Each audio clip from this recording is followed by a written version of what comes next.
In this video, we'll talk about the SMTP protocol, that is the Simple Mail Transfer Protocol.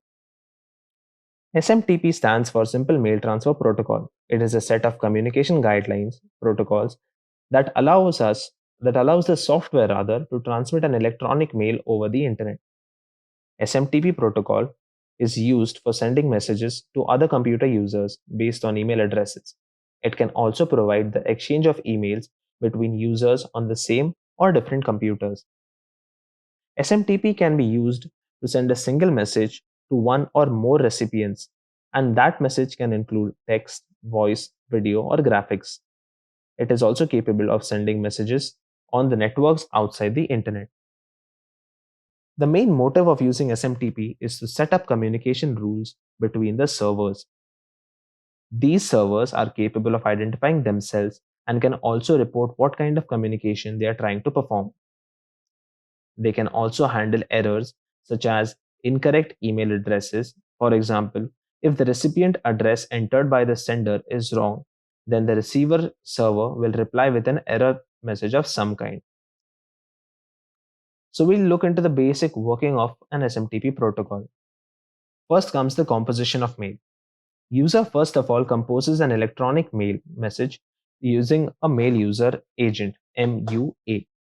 Mail user agent is like a program that is used to send and receive mail.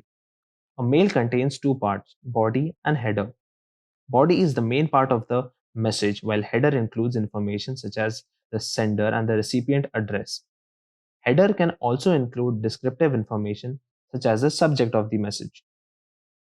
Number two is the submission of mail.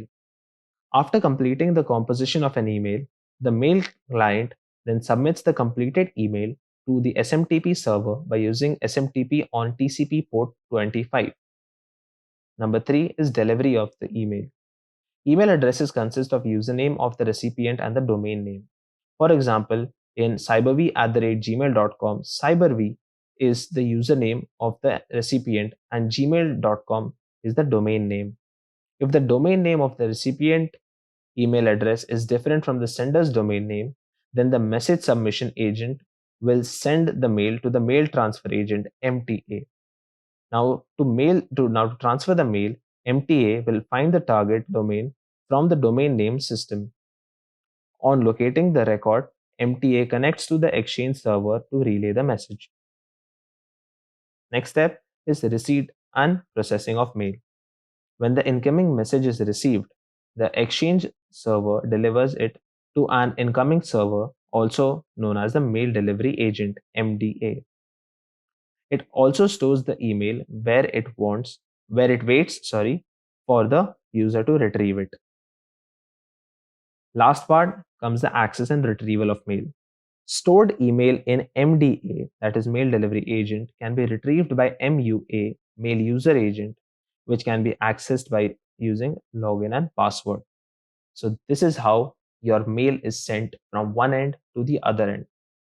The process while you do is very simple, but this is what happens in the background. And SMTP protocol is the pioneer over here.